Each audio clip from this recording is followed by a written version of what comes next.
तय करने के पश्चात पुरोहित तंदूल नगरी लौट आया और राज दरबार में उपस्थित हुआ।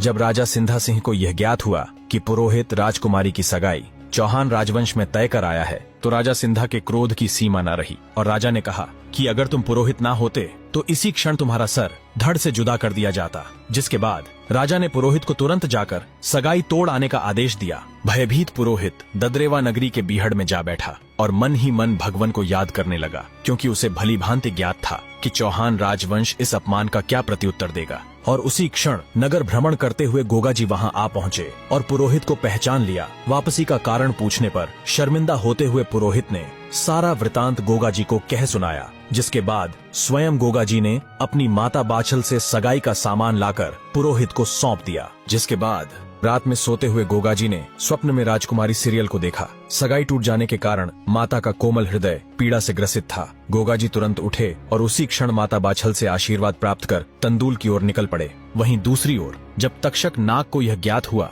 कि माता सीरियल गोगाजी को अति प्रिय है, तो बदले की आग में जल रहा तक्षक गोगाजी से पहले ही तंदूल नगरी आ पहुंचा। इस समय माता सीरियल गोगाजी की याद में खोई बैठी थीं। तक्षक नाग ने मौके का फायदा उठाकर माता को डस लिया। सर्प दंश के कारण माता मूर्छित हो गई। सैकड़ों वेद और झाड़ फूंक करने वालों को बुलवाने के बाद भी जब माता की मूर्छा न टूटी, तो अपनी लाडली पुत्री को आंखों सामने अंतिम सांसें गिनते देख पिता का हृदय भर आया और राजा सिंधा ने ये ऐलान कर दिया कि अगर कोई मेरी पुत्री को स्वस्थ कर देगा तो मैं अपनी पुत्री का विवाह उसी के साथ कर दूंगा। और इसी वक्त विधि के लिखे विधान अनुसार गोगाजी तंदूल नगरी आ पहुंचे। जब किसी ने उन्हें बताया कि राजकुमारी सर्पदंश की वजह से मूर्छित है, तो गोगाजी तुरंत महलों में आ पहुंचे और राजकुमारी सीरियल को इस अवस्था में देख गोगाजी की आंखें रक्त ज्वाला उगलने लगीं। उन्हें नागों पर अत्यधिक क्रोध आया, मानो साक्षात महादेव ने क्रोध में सृष्टि विनाश के लिए तीसरी आंख खोल दी हो। प्रचंड विध्वंसी रूप लिए गोगाजी तुरंत महलों से बाहर आए और पूर्व जन्म के भांति सर्प दमन यज्ञ प्रारंभ कर डाला।